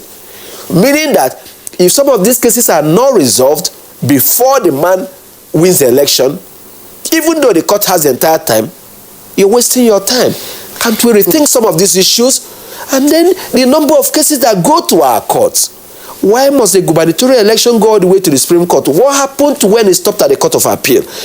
Can't we amend our constitution to reduce the burden on our courts? Why must a chieftaincy matter from my village go all the way to the Supreme Court? Why must a landlord-tenant matter go all the way to the Supreme Court? Shouldn't we amend the constitution to put in place some things that and there are human beings who are treating these cases and they are overburdened, and so it will affect the speed at which they decide some of these cases. Sorry, I will have to stop. Yeah, sure. You're raising a lot of issues here, and you're part of the courts, part of the bar, part of the judiciary, and you know all these things. Now, we're hearing this from you as if something should be done about that, really. Sure. And when there are gaps, especially in electoral processes and some other, endeavors, you find, the bodies rushing to the National Assembly in order to get, reforms done and things like that. Judicial reforms may be necessary, I think. I know that many years. I'm not asking you to go ahead and answer the question. I'm just yes or no answer there about it, if possible. I will have to wait for you to finish that. I don't want to answer wrongly. All right, but the truth, okay, we are part of the system, but we operate within the state of the laws. We have to regulate what we are doing. If the laws are amended such that make it easy to speed up these things, why not? And I also think there are rules. So many rules of court need to be amended to speed up these processes. And lawyers are part of the problems too. Some lawyers will insist, I have 21 days, so I will not file until the very last day. We are part of it. And if I pretend that lawyers have no role to play in it, I deceive myself. Sometimes lawyers even know that the Supreme Court does not have jurisdiction to entertain an appeal after the Court of Appeal has decided, and they take those matters before the Supreme Court. And then the worst scenario we have got this year is even when a matter ought, the Supreme Court has given a decisions, lawyers, and some of them senior lawyers, go back to the Supreme Court to ask for a review and go back a second time after the court. And okay, there are also issues of two different, judgments from the same court of the same what do you call it? Yeah, we also have that issue of conflicting decisions. That's an issue we will also look at when we come back from this break. This is Good Morning Nigeria on the network service. We'll be right back.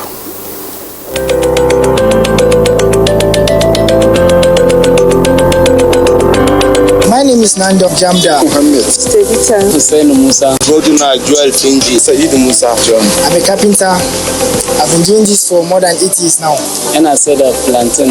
Nakai Kimami Shekara Uku. I've been selling my tomatoes for about 10 years now, and I do it for a better Nigeria. And I do it for a better Nigeria. Now when the Sana and Lemune Domin Nigeria to take about. And I said Domin Nigeria to come. And you can see how we're doing our small little work to make Nigeria great. As you can see, I'm a technician and I'm doing it to help myself and to help my generation. Business.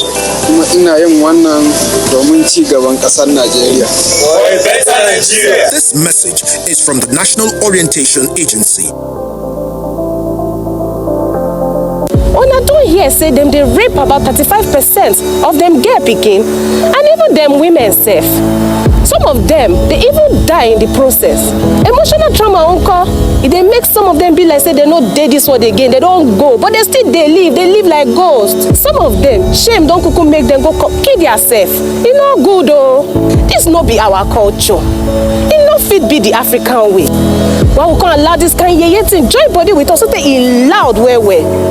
If you know they fear law, where man put, you know they fear Baba God there. You self, you where they cover mouth so you see many one they happen. You know what here when the Oyibo talk say problem where they bring come out, then they solve and sharply. Remember, person wey feel rape, if it's a key person, if it be you, if it be your pikin, if it be person them where you love well. So make we learn they carry women then like diamond where we be. No grief for rape.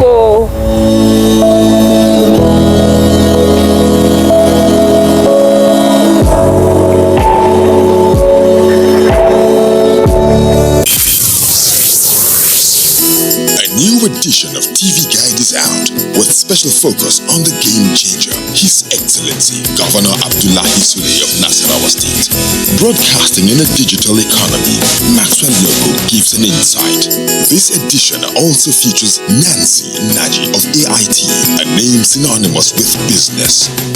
Meet the NCDC boss, Dr. Chikwe Ihekweazu. TV Guide, your indispensable companion, also x-rays the relevant influence of social media in the modern society. Meet some TV professionals who have impacted their spaces and other inspiring stories in sports, entertainment, and lots more. Grab a copy at the vendor near you or NTA stations nationwide. TV Guide, your indispensable companion.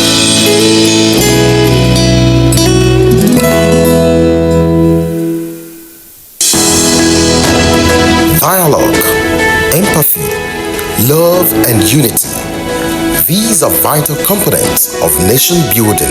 For all to be well, we appeal that we should refrain from volatile, provocative, inciting messages and language.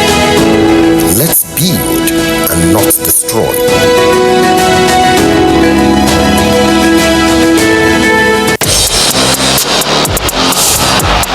Hotspur ended 2020 in a slump, but will their fortunes change when they take on Leeds United in their first game of 2021 on Saturday? It's Tottenham versus Leeds United on the Premier League Live, showing on the NTA network from 1 p.m. The Premier League Live is brought to you by Axis Bank, Bye Jebu, Lipton, and Close Up in association with Goal.com.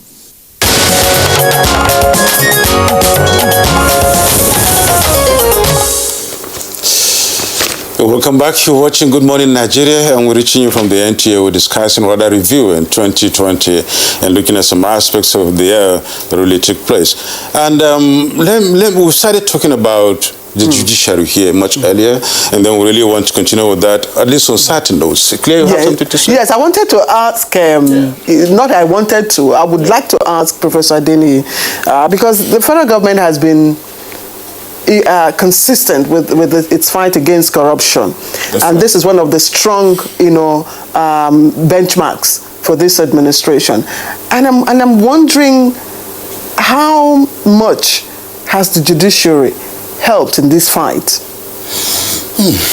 Judiciary is technically supposed to be the institution, that should actually help in structuring the fight, technically. But of course, it's also one institution that you cannot exonerate from the entire mess for different reasons. And that was lately exemplified in the study by the research arm of ICPC. Did that arm only use the judiciary as a sample? It wasn't supposed to be a personal thing against the judiciary, but just used as a sample, to project, like a representative, to project on the bigger picture of the widespread corruption in Nigerian institutions. So I don't want the Sun to see it as a personal attack on the judiciary. It was just a study, which is not only saying that only the judiciary is corrupt. I think every other institution, you find corruption there. And there was a time MBS also used the police as a case study, to demonstrate corruption, which institution is more corrupt. There was time MBS used police, through the support of multilateral organizations. So many other institutions have been used and there's no institution that you actually use it for this today that you will not see deep-seated corruption. It's actually very, very institutional. And we have made this point severally, that our institutions are very, very weak. We live in a system where individuals, are taking the position of institutions. I think that's what Professor Patu Topping partly called state capture. Individuals are taking the position of institutions. Individuals would rather not, help the institutions to work, but rather want to assume the role of the institution. And in doing that, they keep weakening the institution and making the state to probably look like a failed state, or what is tending towards a failed state. Institutions, I have always said, is the pedestal around which, societies grow. Our institutions need to be strengthened so that corruption, can be reduced, if not eradicated. And how do we do this? First, we have to ramp up the injection or the introduction of technology into our processes and procedure. Let's have less of human interaction with some of these processes so that they cannot be circumvented. The humans interacting with them will not be tempted as they presently are having. Then secondly, if we have strong institutions like the health sector, the educational sector, individuals will not be thinking of monies to or funds, to pay school fees, to pay for health facilities, because the state will have provided these facilities ordinarily, and you will not have any reason, to say you want to steal money, much more than you need, to secure yourself, to become a kind of local government. You are funding for your education. You are funding for the education of your family, and you are funding for the education of people around you. This thing works around a concentric circle. There's a concentric circle of corruption in this country. One, the circle, the leader is in at the center, and is supposed to start serving the inner circle, which begins with the populace. But instead of beginning with the populace, it starts, with himself, the family, and the populace as last. So it's a reverse order. First, we have to change the mindset towards reversing that process, probably to some level of sensitization, and beyond sensitization, the activation of the law. The implementation of the law, so that there can be deterrence. Because if there's no deterrence, of course, there's no reason why the person coming behind will not find a reason to say, okay, let me follow the path of the other person, because he has stolen so much billions, and he has not been deterred. He's escaping. So why wouldn't I escape as well? Okay. Well, many thanks, Professor. I mean, you raised some issues there which are very pertinent too, most importantly. Talking about the state capture, where individuals assume the status, assume the position, and take over institutions, and of course, the activation of the laws. We have so many beautiful laws in this country that we believe we have them. And these laws, the problem with them is having them fully implemented and sanctions being dashed out, and then which serve as deterrent. It's only when you stop, you give people the sanctions, they take it, and then people now see that it's now a severe thing not to engage in that. Then we stop. Dr. Bello, institutions, state capture, that's a nice word. I really like that phrase, state capture. Really, it's a nice one. And that leads to the issue of making a state fail. I don't want to use failed state, but making a state fail, really.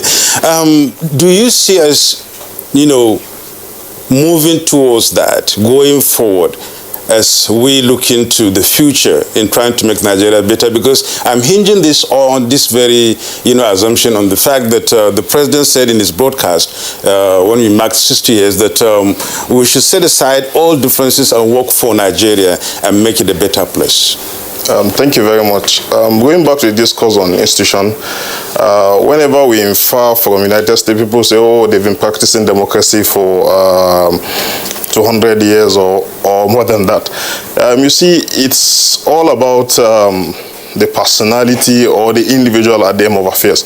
I was here to discuss the election, and we saw how the ruling party at the top lost in Edo State. The stakes were high. The national chairman of the party was from Edo, and so on and so forth. But you see, the individual of the president and the leader of the country was not, towards making sure at all costs the party have to take over power. So I believe with time, maybe hopefully after his tenure, we have someone like that, or even someone better than that, because someone better than that able to come in and ensure that it is not all about my political party, it is not all about capturing the state, so to say. The state should work based on the whims and caprice of my party or a selected few, the elite. We believe we are going to get there. We are going to build the institutions. We know some individuals, because of the benefit they get in the country, they may be averse to the application of technology. We've seen that in the education sector. Some public schools not adopting e-learning. It goes to the civil service and so on and so forth. When files move from one office to office, there is always envelope attached to those files. So yes, it is not just a top-bottom thing. The individuals, in fact, as far back as 2011, I wrote on attitudinal change. We shouldn't look at the leaders alone. What can we do to better the Nigerian society? What can we do to improve on our democratic experience? What can we do to improve on our societal experience? But as my point goes, the leader at the top certainly plays a key role in building strong institutions. We've seen the U.S., despite the hues and cry by President Donald Trump. He couldn't tamper with the election, so we could learn from that to improve on our system. So I believe, as we've seen with President Muhammadu Buhari not going the way of some former leaders in these countries that went all out to ensure their political party captured power in some part of the country, we believe we are going to get there. Also respond to the relationship between the judiciary and, of course, the executive in terms of fighting corruption. Okay, you see, as my learned son said, we have this problem with the judiciary. They are trying, they are doing their best, but more need to be done in the dispensation of justice. The executive shouldn't be seen as teleguiding the judiciary. The judiciary, we have learned people there, experienced people, that they should know what they are supposed to do. Corruption trials should take lesser time instead of, for example, there was a conviction of a politically exposed person. It has been overturned by a court now. I don't want to go to the technicalities of that. I'm not a law person, but it took almost 4 years before that individual was convicted. So the trial period, should be shortened. As is stated, even with COVID, we should, work towards exploring the opportunity of having virtual court section. The issue of working on our constitution, it's a very contentious issue. So various interests might feel, if you tamper with this, you need to accommodate our interest, and so on and so forth. So it might be difficult to have an general overhaul of the Nigeria's constitution, but I believe from an institutional level, the judiciary, from the Chief Justice of the Federation, the NJC, the lawyers themselves, and so on and so forth, we could, all do our best to ensure that we improve on our judiciary system. Okay, 2020 politically was dramatic, and I think if we look at it on the surface, we do have made some gains, some significant gains. But Leonard's sake, what would you consider to be the dynamics that shaped the superstructure, political superstructure? Well, it's very hard to say. It's very, very hard to say. It's very hard to say. I thought Prof would have been better placed to answer that question. To get to him. But if you ask me, there's always a meeting point between the law and politics, whichever way you look at it. Certain political decisions have shaped the politics. We talked about Imo State, talked about Bayelsa, persons who won elections, suddenly being supplanted, if I may use that word, by some other individual, and then also some of them leaving people scratching their heads, and some also making people say, look, there's need for us to go back to the drawing board. And then the NSAS movement, if you ask me, is one of the events this year that shaped the political superstructure in Nigeria. But whichever way you look at all these things, they all call to mind the need for us to build strong institutions, for us to ensure that there are checks and balances. The NSAS movement started with people calling for an end to police brutality by SARS, and then it acquired a political element, and it also talks about the way the state reacts or engaging with the populace in addressing issues of dissent and demonstration, and also the way the public should go about so issues of looting, and then the police, in a manner of speaking, deciding to pull back because their men were being attacked, police stations were being burnt, for the populace to also understand the importance of the need for the police despite their shortcomings. And these are issues that I think that if at the end of the day, at the end of this year, we really sit down and address them, they'll go a long way in shaping the political dynamics, the relationship between the ruled and the rulers, and then the state institutions, so that we'll be able to build strong institutions, not strong individuals, not in the police. It has to be the IG, which explains why a minor dispute in a remote community, people have to petition all the way for the matter to be transferred to them. These are things we need to look at to build strong institutions so that we don't have political upheavals or disruption of our socio-political life. Yeah, you know, institutions, that's the key. You really started talking about that.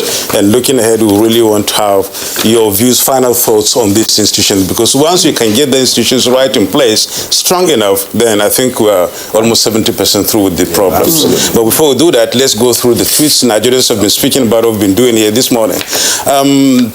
First, Akim Boyo said 2020 is a challenging year as government and Nigerians battled COVID-19. However, politics wasn't put on hold as voters turned out to vote in 2 governorship elections and by-elections.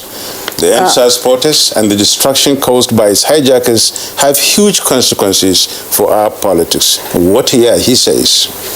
All right, I think Yusuf, quite a number of them are also speaking on the same issue, the issue of security, need for government to seek holistic approach towards remedying challenges. And this is by Dele Jack Solomon. Titus Monday Knock also is looking towards a more inclusive national identity.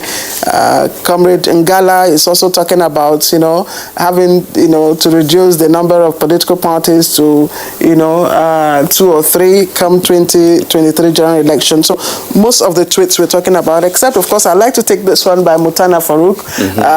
That's also appreciating the work NTA GMN is doing. It says it has helped to enlighten the general public about the policies and programs of government. I say well done to all the staff of the NTA in general, from the DJ to the last person in the cadre of hierarchy.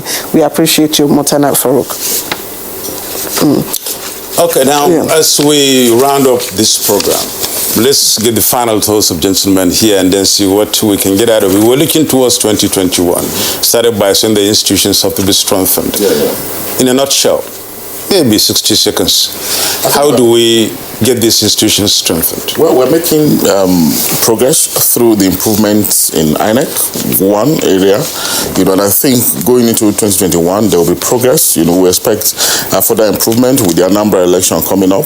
But more importantly, we need further sensitization of the populace, of the voters first, to be much more interested in voting to prevent voter apathy.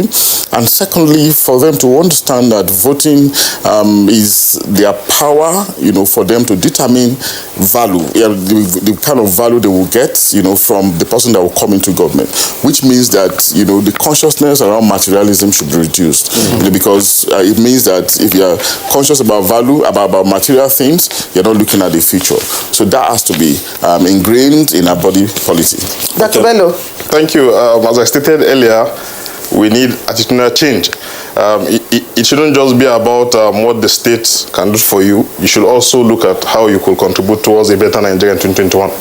Well, specifically on institutional reforms and strengthening, yes, what can be done? Yeah, as I stated, it has started with INEC. We could look towards judiciary, the civil service, and so on and so forth. It goes back to individuals changing their mindset on how they look at their reaction to whatever will be presented by those in government. There are those that are adverse to any form of change. So individuals should learn to accept change. Okay, now, Mazi, I gave them 60 seconds. I'll give you 120 because you're at the center of this. The issue is the judiciary. If the judiciary can stand on its feet, do the right thing at the right time, just like what we gave examples to the United States, all right?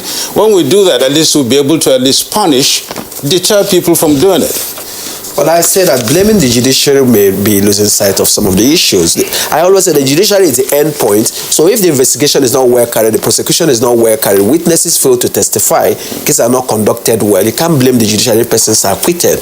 We need to build the capacity of our prosecutorial agencies and investigative agencies to do the right work, and then appoint men of integrity into judicial offices, and there should be no interference either from within the judiciary or outside of judiciary in their conduct of their affairs. If we get it right, then will be home and dry. Many thanks to Mazi Alpha Mosigwe, Senior Advocate of Nigeria, former Secretary of Nigerian Bar Association. We thank you so much for your insights this morning. Thank you so very much for having me. Associate Professor Abiodun Adeni, it's our pleasure of being with us always. We hope to see much more of you in 2021. Thank you, very grateful. Dr. Bello, we thank you very much. You've been part of us. We wish you all the best, and looking ahead in 2021, we wish you the best in the new year. Thank you very much. And now, let's take sports before we round up. The Premier League have announced a record 18 cases of coronavirus in the latest round of testing after Manchester City were hit hard. A total of 1,479 players and staff were tested for the virus. The previous record was 16 positive results for the week between November 9 and November 15th, early on in the second lockdown. Man City's game against Everton was postponed, with the current total of 18 positive results up from 11 last week. Newcastle and Man City have both been badly affected by coronavirus in recent weeks. Kyle Walker and Gabriel Jesus both returned positive COVID tests, as well as 2 members of staff. But it's feared the virus has hit at least half of the squad following their trip to London to take on Arsenal in the Carabao Cup last week. Meanwhile, former Tottenham manager Mauricio Pochettino is the main contender to take over at Paris Saint-Germain after Thomas Tuchel was sacked on Tuesday. PSG announced Tuchel's contract had been terminated, and it is understood the club's players are aware Pochettino will replace him. PSG President Nasser Al-Khelaifi thanked Tuchel and said the club will remember the good times we shared. Talks between PSG and Pochettino started at least 2 weeks ago. Tuchel became the Ligue 1 side's boss in June 2018, winning 2 league titles, the French Cup and the French League Cup. We're counting down to 2021 in a couple of hours. We'll be there maybe in 2 days, thereabout, maybe by tomorrow. We're through with that, and 2021 will be by our sides. And that's Good Morning Nigeria today. We continue our review tomorrow with some other topic. I am Yusuf Usman. Thank you for watching. And that's our senior advocate for the people. All right, I am Claire Dilabu Abdurazak. Always remember to keep safe. Ensure you abide by the COVID-19 safety protocols. And to have a great day.